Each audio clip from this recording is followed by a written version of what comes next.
औज़ुबिल्लाहिमिनश्शैतानिर्रजीम बिस्मिल्लाहिर्रहमानिर्रहीम। अस्सलाम वालेकुम dear students, welcome to my YouTube channel. जी स्टूडेंट्स, तो इस वीडियो में मैं आज आपके साथ एसओसी 11 इंट्रोडक्शन टू सोशियोलॉजी का जीडीबी का सोल्यूशन शेयर करूंगा। Semester fall 2022 SOC 11 introduction to sociology की जीडीबी आप लोगों की ओपन हो गई है और इस जीडीबी को अटेम्प्ट करने की लास्ट डेट 27 जनवरी है। ठीक है, 24 जनवरी को आज ही आप लोगों की ये जीडीबी ओपन हुई है। 4 दिन का टाइम आपके पास है जिसमें आप लोग इस जीडीबी को आसानी से अटेम्प्ट कर सकते हैं। ठीक है, टोटल 10 नंबर की जीडीबी है, तो आप लोगों ने इसको इग्नोर नहीं करना और इसमें आप लोगों ने कोशिश यही करनी कि आप लोग इसमें मैक्सिमम मार्क्स लेने हैं। ठीक है, तो मैं आपको क्वेश्चन को मुकम्मल एक्सप्लेन करूंगा, उसके साथ जो इसका सोल्यूशन है वो भी मैं आपके साथ काफ़ी डिटेल में शेयर करूंगा। तो क्वेश्चन की तरफ बढ़ने से पहले हम लोग जो इस जीडीबी को लेकर कुछ बेसिक गाइडलाइंस है उनको देख लेते हैं और उसके बाद हम लोग इसको क्वेश्चन को समझेंगे। क्वेश्चन को समझने के बाद मैं इसका जो सोल्यूशन है वो आपके साथ शेयर करूँगा। तो चलें जी, स्टार्ट करते हैं। अब यहाँ पे बिल्कुल पहली बात यह है कि आप लोगों ने जो जीडीबी है, ठीक है, ये जो टाइम आपको दिया गया, इस टाइम के बाद आप लोग किसी भी तरह से इसको सबमिट नहीं करा सकते हैं। तो जो ड्यू डेट इसकी 27 जनवरी है उस तक ही आपने इसको सबमिट करवाने हैं।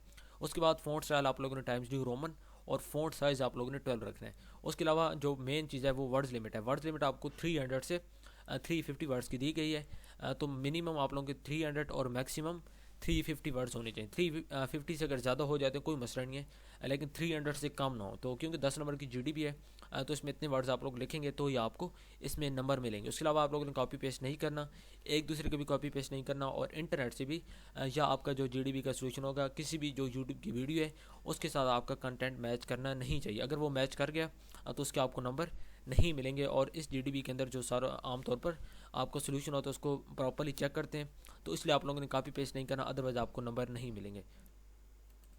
उसके बाद जो आप लोग आंसर देंगे, ठीक है, टॉपिक के साथ रेलिवेंट हो और आप लोगों का जो आंसर है क्लियर हो और कंसाइज हो। जो आपसे बात पूछी गई आपने वही बात बतानी है, इधर उधर की बात नहीं करनी। तो चलें जी, स्टार्ट कर लेते हैं।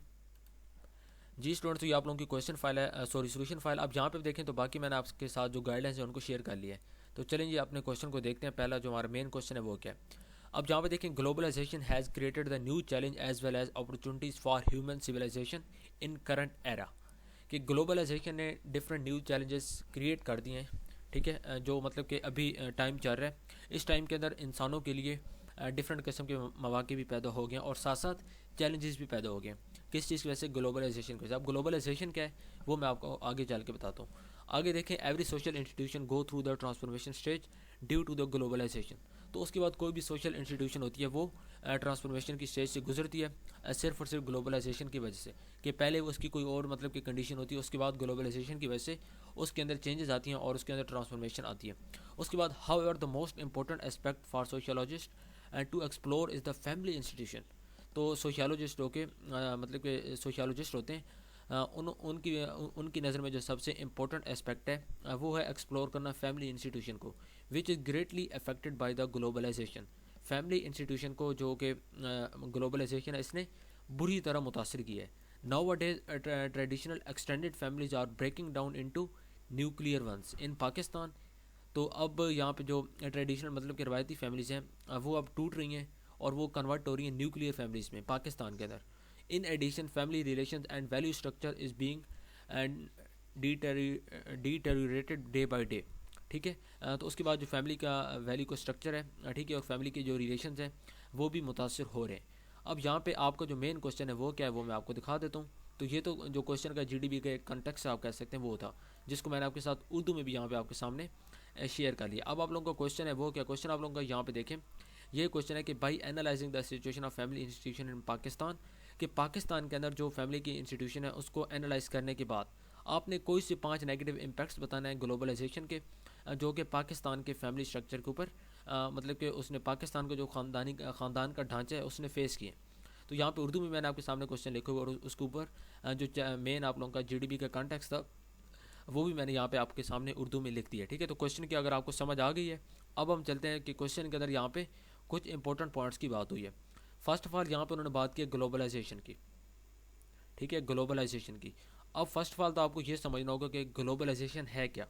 उसके बाद यहाँ पे एक और मोस्ट इंपॉर्टेंट बात, यहाँ पे ट्रेडिशनल फैमिलीज़ की बात हुई है। ठीक है, ट्रेडिशनल एंड एक्सटेंडेड और उसके बाद न्यूक्लियर। तो ये कुछ 4 आपके मेन लफ्ज़ हैं जो कि इस क्वेश्चन के ऊपर आपको अगर इन 4 चीज़ों का आइडिया हो जाता है तो उसके बाद आपके लिए इस जीडीपी को करना ज़्यादा आसान होगा। अब पहले देखते हैं कि ग्लोबलाइजेशन क्या होता है। तो ग्लोबलाइजेशन की आपको यहाँ पे काफ़ी ज़्यादा डेफिनेशन जो कि गूगल पे आपको नज़र आ रही है, ठीक है। यहाँ पे डिफरेंट किस्म की इसकी जो एग्जांपल्स हैं वो लिखी हुई हैं, ठीक है। आसान लफ्ज़ों में आपके सामने जो ग्लोबलाइजेशन है इसको डिफ़ाइन करूँगा। तो यहाँ पे आप लोग देखें कि ग्लोबलाइजेशन क्या होता है। एक प्रोसेस होता है जिसके थ्रू, ठीक है, आप आसान लफ्ज़ों में कह दें कि जिसके थ्रू कोई भी एक मुल्क होता है वो मुल्क दूसरे मुल्क के साथ कनेक्ट हो जाता है, ठीक है। उस कनेक्शन के अंदर उनकी माशियात, मतलब कि इकनॉमिक्स, उसके बाद उनका सोशल स्ट्रक्चर, उसके बाद उनका कल्चर, ठीक है। उसके बाद डिफरेंट किस्म की जो प्रोडक्ट्स होती हैं, मतलब कि हर तरह से ना कि दुनिया अब आसान लफ्ज़ों में कि दुनिया अब इकट्ठी हो गई है, ठीक है। एक मुल्क जो है उसके अंदर दूसरे मुल्क का जो कल्चर है वो कल्चर है, ठीक है। उसके बाद पॉपुलेशंस है, उसके बाद उसका सोशल, ठीक है, टेक्नोलॉजिकल इंस्टीट्यूशनल है, फैमिली इंस्टीट्यूशनल है, इकनॉमिक इंस्टीट्यूशनल है। तो ये सारी चीज़ें कि एक जो मुल्क है वो दूसरे मुल्क के साथ इकनॉमिकली, उसके बाद सोशली, उसके बाद कल्चरली, उसके बाद टेक्नोलॉजिकली, उसके बाद फैमिली के स्ट्रक्चर की बात कर लें तो एक मुल्क दूसरे मुल्क के साथ अब कनेक्ट हो गया, ठीक है। जो दुनिया अब आप कह लें कि इकट्ठी हो गई है, हर एक मुल्क दूसरे मुल्क के साथ हर तरह से हर एस्पेक्ट के साथ आपस में एक से ज़्यादा मुल्क जो हैं वो कनेक्ट हो चुके हैं। तो इस चीज़ को ग्लोबलाइजेशन का नाम दिया गया। तो उम्मीद करता हूँ कि आपको ग्लोबलाइजेशन की समझ आ गई होगी। उसके बाद एक और चीज़ है ट्रेडिशनल एक्सटेंडेड फैमिलीज़ और न्यूक्लियर फैमिलीज़। तो ट्रेडिशनल एक्सटेंडेड फैमिलीज़ वो होती हैं जिसके अंदर जो मतलब कि जिसको आप कहते हैं जॉइंट फैमिली सिस्टम, ठीक है। कि जिसके अंदर मतलब कि आम तौर पर एक से ज़्यादा जो जनरेशन होती है वो वहाँ पे इकट्ठे रहती हैं, ठीक है। जिसमें मतलब कि एक कपल होता है, उसके बच्चे होते हैं, उसके बाद वो जो कपल होता है उनके पेरेंट्स भी साथ हो सकते हैं, और उसके बाद उनके जो ग्रैंड पेरेंट्स हैं, ठीक है, दादा बू, और वो भी उनके साथ रह सकते हैं। तो ये सारा जो होता है ये ट्रेडिशनल फैमिलीज़ होती हैं। तो उसके बाद अब उन्होंने आपको क्वेश्चन में ये कहा कि जो ट्रेडिशनल फैमिलीज़ हैं, जो कि रवायती फैमिलीज़ हैं, जिनको मैंने आपको बताया कि जॉइंट फैमिली सिस्टम भी कहा जाता है आसान लफ्ज़ों में, तो वो अब ब्रेक हो रही है किस चीज़ में, न्यूक्लियर में। न्यूक्लियर फैमिलीज़ वो फैमिलीज़ हैं जिसको आप लोग मतलब कि कहते हैं कि जिसमें सिर्फ कपल्स अलग रहते हैं और उनके साथ उनके बच्चे होते हैं। तो जो सिस्टम जॉइंट फैमिली सिस्टम नहीं होता वो न्यूक्लियर फैमिली सिस्टम उसको कहा जाता है, ठीक है। तो अब मैं ये उम्मीद करता हूँ कि आपको जॉइंट फैमिली सिस्टम की और उसके बाद जो एक्सटेंडेड जॉइंट फैमिली सिस्टम मतलब कि एक्सटेंडेड या ट्रेडिशनल और न्यूक्लियर फैमिलीज़ हैं इनकी आपको समझ आ गई होगी। अब उम्मीद करता हूँ कि आप लोगों के लिए क्वेश्चन आसान होगा, लेकिन फिर भी मैं आपके साथ जो मेन पॉइंट्स हैं इसके वो मैं आपके सामने रखता हूँ। चलें जी स्टार्ट करते हैं यहाँ पे। तो क्वेश्चन की उर्दू में आपके सामने यहाँ पे लिखा हुआ है। तो पहला यहाँ पे हमारा पॉइंट होगा कि except for procreation of children for all other functions it appears that other institution are taken over the traditional functions of the family. यहाँ पे एक लफ्ज़ यूज़ हुआ प्रोक्रिएशन। प्रोक्रिएशन का मतलब है कि बच्चों की जो ग्रोथ होती है, डेवलपमेंट होती है, उसके अलावा जितनी भी फैमिली के फंक्शंस होते हैं अब वो मतलब कि ट्रेडिशनल फैमिली से ले लिए गए, ठीक है। अब मतलब कि यानी कि आसान लफ्ज़ों में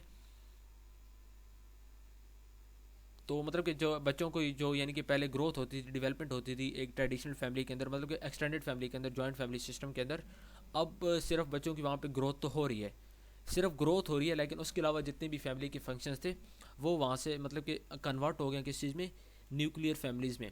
उसके बाद families are exerting less influence over the lives of their members.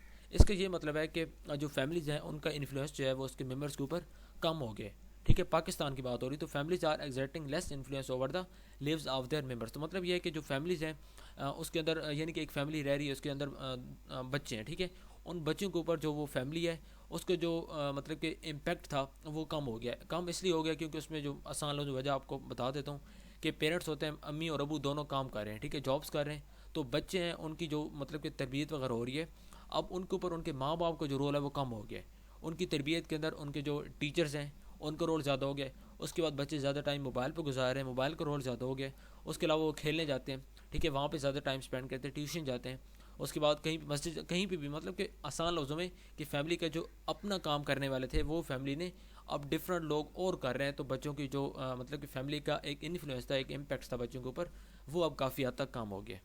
एक डिसएडवांटेज है फैमिली स्ट्रक्चर के ऊपर पाकिस्तान। उसके बाद थर्ड पॉइंट है the rise of symmetrical families.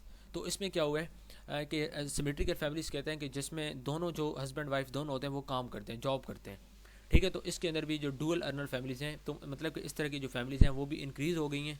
और इसकी वजह से जो औरतें होती हैं, जब वो औरतें काम करती हैं, क्योंकि ग्लोबलाइजेशन हुई है एक, स्पेशली आप कह लें कि पाकिस्तान के अंदर जो वेस्ट का कल्चर है वो आया है, तो उसके बाद अब औरतों ने काम करना स्टार्ट कर दिया, जॉब करना स्टार्ट कर दिया। तो उसके बाद अब एक हस्बैंड और एक वाइफ दोनों काम कर रहे हैं, ठीक है। या तो इस कंडीशन में कर रहे हैं कि वो दोनों अपना उनका जो घर है उस घर में एक ही घर में रह रहे हैं और काम दोनों कर रहे हैं, यहाँ पर इस तरह है कि हस्बैंड भी ओवर टाइम लगा रहा है, काम कर रहा है, 2 जॉब्स कर रहा है, और बीवी भी दोनों जॉब्स कर रही है, ठीक है। जो कुछ भी हो रहा है मतलब कि कमाने वाले अब 2 हो गए। तो इसके फिर काफ़ी ज़्यादा डिसएडवांटेज भी हुए, इसके नुकसानात भी हुए कि जिसमें जब औरतों ने मतलब कि बाहर जॉब करने को प्रेफर की है, तो लाजमी बात है कि घर के मामलात में फिर वो उस तरह नहीं हुई जिस तरह एक ट्रेडिशनल फैमिलीज़ के अंदर या जॉइंट फैमिली सिस्टम के अंदर वो पहले कर रही थी। तो उनकी जो ड्यूटीज़ थी मतलब कि बच्चों को संभालना, उसके बाद खाना वगैरह किचन के मामला देखना, बाकी घर के जो मामला होते हैं उनको देखना, तो उससे वो आज़ाद हो गई हैं और अब उनका जो मेन फोकस है वो बाहर जॉब करना है। तो ये भी एक डिसएडवांटेज है कि जो बच्चों की परवरिश है वो अब उस तरह की नहीं हो रही। तो ये भी एक फैमिली के जो स्ट्रक्चर है उसके अंदर नेगेटिव इन्फ्लुएंस हुए। उसके बाद एक और बात कि अरेंज मैरिज का जो ट्रेंड है, ठीक है, ग्लोबलाइजेशन की वजह से वो काफ़ी इंक्रीज़ हो गया। इससे पहले जो मतलब कि शादी होती थी, आपको भी पता है, आज से थोड़ा सा पीछे चले जाए 1980s में या 90s में चले जाएँ, तो उसमें जो शादी होती थी घर वालों की मर्ज़ी से। लेकिन अब जो कपल्स होते हैं आमतौर पर ख़ुद ही एक दूसरे को चूज़ करते हैं एक दूसरे के लिए, और उसके बाद फिर इस तरह की जो शादियाँ हो रही हैं, तो अरेंज मैरिज भी अब काफ़ी ज़्यादा मतलब कि कम हो गई है। और जो आपस में जो मतलब कि पसंद की शादी आप कह लें, वो उसका जो ट्रेंड है, उसका रुझान है, वो काफ़ी ज़्यादा इंक्रीज़ हो गया। हाँ, तो ये भी पाकिस्तान के जो मामलात हैं इसको देखते हुए फैमिली स्ट्रक्चर के अंदर एक नेगेटिव इसका इम्पैक्ट्स हुए। इसके नेगेटिव इम्पैक्ट्स क्या होते हैं वो मैं उसकी तरफ जा नहीं रहा, ठीक है। ये यहाँ पे सिर्फ आप लोगों ने मेन पॉइंट्स लिखने। उसके बाद डाइवोर्स रेट्स जो हैं, ठीक है, मतलब कि तलाक का जो रेट है, तलाक की शरह है, वो काफ़ी ज़्यादा इंक्रीज़ हो गई। उसकी भी काफ़ी ज़्यादा वजह हो सकती है। पहली वजह है कि जो औरतें हैं वो अब मर्दों के ऊपर कम डिपेंडेंट है, ठीक है। पहले ये होता था कि जो औरतें मतलब कि जो घर को संभालना था फाइनेंशियली, तो वो मर्द का काम था, ठीक है। आज से थोड़े से पीछे 1980s में चले जाएँ, तो उसके बाद से मतलब कि जब से ये ग्लोबलाइजेशन का जो ट्रेंड है ये इंक्रीज़ हुआ है, ये आया दुनिया के अंदर, तो उसके बाद अब जो औरतें हैं वो काम कर रही हैं, और इस तरह फिर जो अब वो मर्दों के ऊपर डिपेंडेंट नहीं है। तो उसकी वजह से जो तलाक की शरह है वो काफ़ी हद तक बढ़ गई है। तो ये भी एक फैमिली स्ट्रक्चर के अंदर डिसएडवांटेज है। उसके बाद किन networking fading and being replaced by friends networking. उसके बाद मतलब कि जो चीज़ें फैमिली ने प्रोवाइड करनी थी, अब वो चीज़ें फ्रेंड्स का जो नेटवर्क है वो प्रोवाइड कर रहे हैं। ये हम ऊपर भी डिस्कस कर चुके हैं। उसके बाद जो पॉइंट नंबर 7 है, the institution of family has the shelter of for the age is gradually eroding. तो उसके बाद जो ओल्ड मतलब कि ओल्ड पीपल हैं उनको फैमिली से आहिस्ता आहिस्ता निकाला जा रहा है। फैमिलीज़ के अंदर पहले ओल्ड पीपल्स का जो रोल था काफ़ी ज़्यादा इंपॉर्टेंट था और वो लोग साथ में हुआ करते थे। लेकिन अब से जब से ग्लोबलाइजेशन का ट्रेंड जो है ये आया है, तो अब जो ओल्ड होम्स हैं उनके अंदर आमतौर पर जो बूढ़े फैमिली के लोग होते हैं उनको भेज दिया जाता है। तो ये भी एक फैमिली स्ट्रक्चर के अंदर बहुत बड़ी तब्दीली देखने में आई है। उसके बाद ये पॉइंट नंबर 8 कि awareness of family violence has increased. उसके बाद जो फैमिली वायलेंस होता है मतलब कि घरेलू झगड़े होते हैं, उनकी जो अवेयरनेस है, ठीक है, वो भी काफ़ी हद तक अब बढ़ गई है। तो ये मेरे ख्याल में एडवांटेज होगा, इसको मैंने यहाँ पे वैसे लिख दिया आपको समझाने। उसके बाद the number of elderly marriage and re marriages is increasing. तो उसके बाद अब ये भी एक ट्रेंड हो रहा है कि पहले ये होता था कि अगर एक शख्स की बीवी फोत हो गई है, तो या एक बीवी एक औरत है उसका शौहर फोत हो गया, तो उसके बाद आमतौर पर वो ज़िंदगी अकेले गुजार देते थे, ठीक है। लेकिन अब क्या हुआ कि अब जब से मतलब कि ये ट्रेंड आया है, तो अब जो शादियों की तादाद है जिसमें एल्डरली मैरिज मतलब कि बूढ़े लोगों की जो आपस में शादी होती है, और री मैरिजेस मतलब दोबारा शादी करने की जो ट्रेंड है ये भी काफ़ी ज़्यादा बढ़ गया है। उसके बाद जी पॉइंट नंबर 11 देखें, तो इसमें अंदर मतलब कि जो औरतें हैं उनका यानी कि जिस तरह एक घर के अंदर डुअल अनर्स हो गए, औरत भी कमाने वाली होगी, मर्द भी कमाने वाला हो गया, तो उसके अंदर जो औरत है उसका जो अब डिपेंडेंसी थी और मर्द के ऊपर अब वो कम हो गई है, जिसकी वजह से जो मर्द का रोल था पैट्रियार्ची का, मतलब कि जिसके अंदर मेल जो थे वो डोमिनेट करते थे, उनका काम था कि घर को फाइनेंशियली हैंडल करना, बच्चों को करना, बीवी को करना। तो अब वो तमाम चीज़ें औरत साथ साथ वो जिम्मेदारियाँ भी साथ साथ ले रही है, जो कि मेरे ख्याल में एक डिसएडवांटेज में आएगा, क्योंकि औरत को जो अपना काम था वो अपने काम से हट रही है। और उसके बाद फैमिली स्ट्रक्चर के अंदर काफ़ी हद तक इसकी वजह से चेंजेस आती हैं, जिसकी वजह से स्पेशली जो औरतें बाहर काम करती हैं वो बच्चों को और उसके बाद घर के मामलात को अच्छे अंदाज में देख नहीं पाती हैं।